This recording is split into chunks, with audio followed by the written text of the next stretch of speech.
جب حضرت مہدی کی قیادت میں مسلمان صاحب ایمان اہل عرب یہودیوں اور عیسائیوں کی طاقت سے ٹکرائیں گے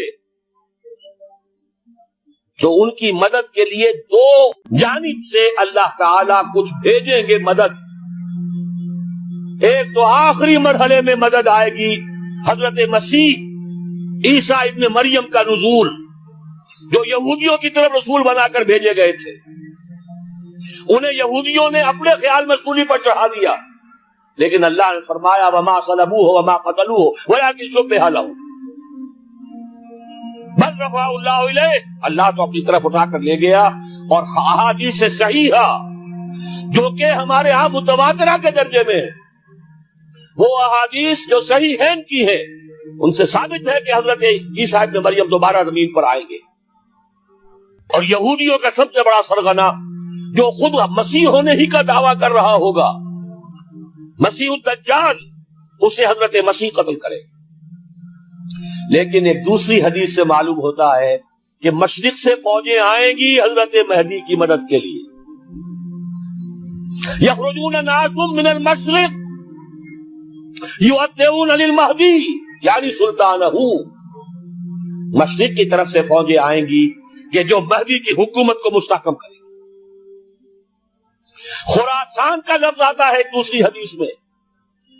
خراسان سے سیاہ عالم چلیں گے، انہیں کوئی نہیں روک سکے گا یہاں تک کہ وہ یروشلم میں جا کر نصب ہو جائیں گے. اور حضور کے زمانے میں اچھی طرح سمجھ لیجئے، ہند کسے کہتے تھے حضور کے زمانے میں؟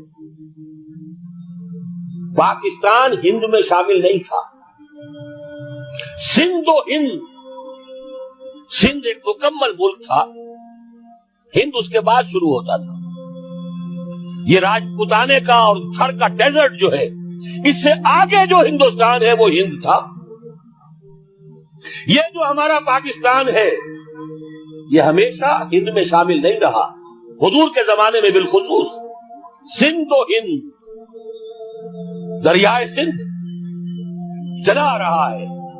یہ ساری ٹریبیوٹریز جو پنجاب کے اندر اس کی ہیں، یہ سب ایک علیحدہ ملک ہے جو اس زمانے میں سندھ کہلاتا تھا. اور نمبر 2 یاد کیجئے، اس زمانے میں خراسان ایک علاقہ تھا جس میں موجودہ افغانستان کا 2/3، تھوڑا سا حصہ ایران کا، اور جہاں تک میں تحقیق کر سکا ہوں آج تک پاکستان کا بھی علاقہ، خاص طور پر مالاکنڈ ڈویژن جو خراسان میں شامل ہے. خراسان سے سیاہ عالم چلیں گے جو جا کر یروشلم میں نصب ہوں گے.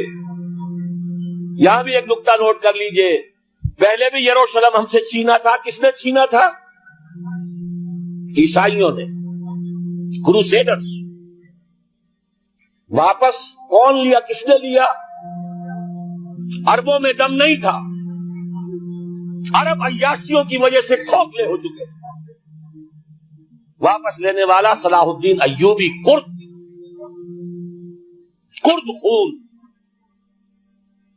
اب دوبارہ یروشلم لیا جا چکا. چھینا کن سے گیا؟ عربوں سے. عرب واپس لے سکتے ہیں؟ کوئی اندیشہ اگر ہو سکتا تھا عراق کے بارے میں کہ شاید اس کے ایٹمک دانت نکل آئے، جو سازش کی گئی، جس طرح اس احمق اور پاگل صدام حسین کو دام میں پھنسایا گیا. صدام 100 جال، دام کہتے ہیں جال کو، 100 دام اس میں جو پھنسا ہے تو اگلا پچھلا کھایا پیا سب اگلوا لیا. اور ہے ہی کون؟ اس کے پاس ایٹمک ہتھیاروں کا ذخیرہ موجود ہے، اور کسی کے وہ ایٹمک دانت بھی نکلنے نہیں دے رہے. پاکستان کے اوپر کتنا دباؤ، اور ہمیں نہیں پتا کتنا کچھ دباؤ قبول کیا جا چکا. یہ تو سبھی مانتے ہیں. قید کر دیا گیا، روک دیا گیا، آگے تو نہیں بڑھ رہا، یہ تو سبھی مانتے ہیں. رول بیک بھی ہو گیا یا نہیں کچھ پتا نہیں، لیکن کسی صورت یہ نہیں تسلیم کریں گے، قبول کریں گے کہ کسی مسلمان ملک کے پاس ایٹم بم آ جائے. یہودیوں کے پاس ذخیرہ موجود سب جانتے ہیں. بہرحال یہ جان لیجئے اس علاقے سے امید ہوتی ہے سندھ اور خراسان. حالات بہت خراب ہیں ہمارے اور حالات بہت خراب ہیں افغانستان کے بھی, لیکن حالات کے بدلتے اللہ تعالی کی مشیت کے تحت دیر نہیں لگا کرتی. سیرت نبوی میں مجھے نظر آتا ہے سن 10 میں 10 نبوی ہجرت سے 3 سال پہلے 2.5 سال پہلے کہیں سے کوئی امید کی کرن نظر نہیں آتی تھی کہ عرب میں اسلامی حکومت قائم ہو جائے گی. 10 برس ہو چکے محمد رسول اللہ کو دعوت دیتے ہوئے اور ابھی تک بمشکل 125 آدمی ہے. اپنے بل پر اپنے طاقت پر مکے میں رہ بھی نہیں سکتے. کیسے ہو جائے گا, کہاں سے ہو جائے گا؟ میں آج پوچھتا ہوں کوئی سر بتائے, کہیں سے کوئی امید کی کرن اس وقت نظر آتی ہے؟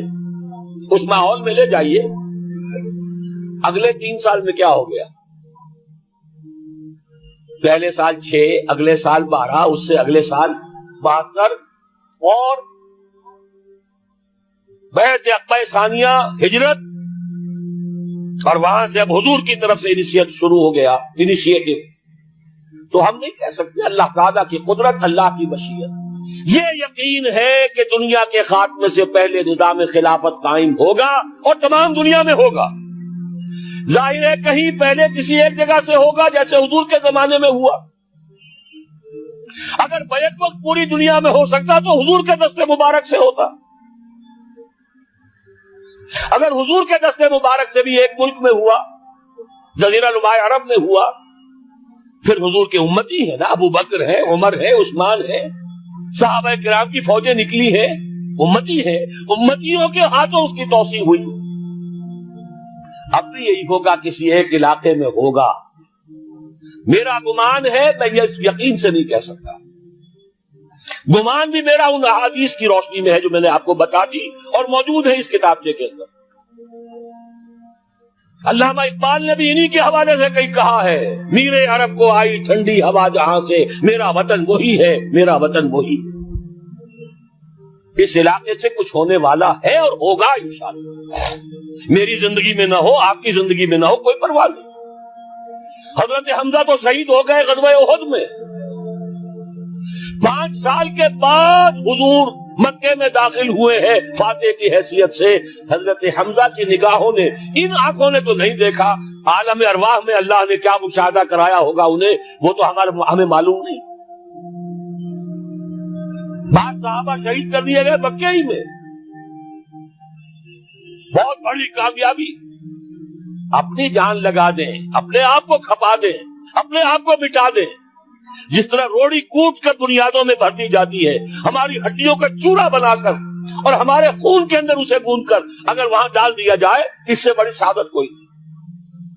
اس پر تعمیر ہو خلافت علی منہاج النبوہ کی, ہم اس کی بنیاد کے اندر دفن ہو جائیں, یہی بہت بڑی سعادت ہے. لیکن یہ ہوگا.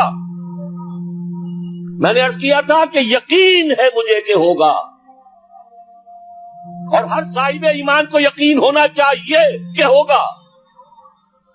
باقی یہ کہ یہ آثار ہیں اور احادیث بھی ہیں, اور 400 برس کی تاریخ بھی بتاتی ہے کہ یہیں سے ہوگا.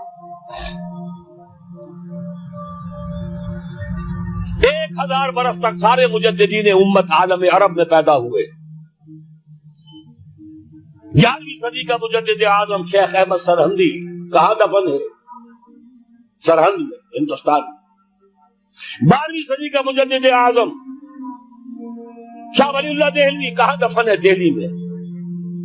13ویں صدی کا مجدد اعظم سید احمد بریلوی, ان کے تو قبر بھی معلوم نہیں, لیکن ان کا خون جذب ہوا دریائے کنہار میں, اور ان کے سینکڑوں ساتھیوں کی لاشیں اس بالاکوٹ کے مقام. 14ویں صدی کے مجدد اعظم شیخ الہند, لیکن ان کے ساتھ ساتھ اتنے اعظم رجال علامہ اقبال جیسا مفکر، مولانا مودودی جیسا مصنف، مولانا الیاس جیسا مبلغ کہیں اور ہمیں دکھا دیجئے آپ۔ میں کل کہیں عرض کر رہا تھا، دیکھیے پہلے جو ہے 1000 برس تک ہر خیر ہندوستان میں باہر سے آ رہا تھا۔ معین الدین اجمیری باہر سے آ رہے ہیں، شیخ علی حجویری باہر سے آ رہے ہیں، سندھ میں جتنے اولیاء دفن ہیں سب کے سب باہر سے، ایران سے چلے آ رہے ہیں۔ لیکن جیسے ہی 11ویں صدی شروع ہوئی ریورس ہو گیا آرڈر۔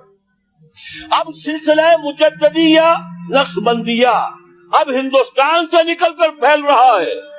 پورا افغانستان، پورا ترکستان، تمام یہ ترک ریاستیں جو آزاد ہوئی ہیں ابھی USSR کے خاتمے کے بعد، یہاں تک کہ سائپرس، جزیرہ قبرص، پورا ترکی جو اب بھی ہے موجودہ ترکی، سلسلہ مجددیہ نقشبندیہ کہاں سے چلا؟ ہندوستان سے پھیل گیا پورے عالم اسلام۔ مفکر، علماء دین اور تمام علوم دینی کا مجدد شاہ ولی اللہ دہلوی، خالص ترین جہاد فی سبیل اللہ دور صحابہ کے بعد جماعت مجاہدین جام شہادت نوش کیا، سینکڑوں ہمارے مجاہدین۔ پھر 14ویں صدی میں اقبال جیسا مفکر، مودودی جیسا، دوبارہ دوہرا رہا ہوں، مصنف، مولانا الیاس جیسا مبلغ، مجھے تو کہیں نظر نہیں آتا۔ تمام مسلمان ممالک آزاد ہوئے، کہیں اسلام کا نام نہیں لگا، نہ سہکارنوں نے نعرہ لگایا، نہ کہیں کسی اور نے نعرہ لگایا۔ عربوں نے بھی عرب نیشنلزم کا نعرہ لگایا، اسلام کا نعرہ نہیں۔ تحریک پاکستان میں نعرہ لگا، پاکستان کا مطلب کیا؟ لا الہ الا اللہ۔ صبح عرض کر چکا ہوں، تحریک خلافت پوری دنیا میں کہیں نہیں، صرف بر عظیم پاک و ہند میں۔ اور کیسی تحریک خلافت کہ ہندو شریک ہوئے، گاندھی شامل ہوا، پورے ہندوستان کو جس نے گنجا دیا۔ یہ دوسری بات ہے کہ جب خود مصطفیٰ کمال نے ختم کر دیا تو اب کیا کرتے ہیں؟ مدعی سست گواہ سست۔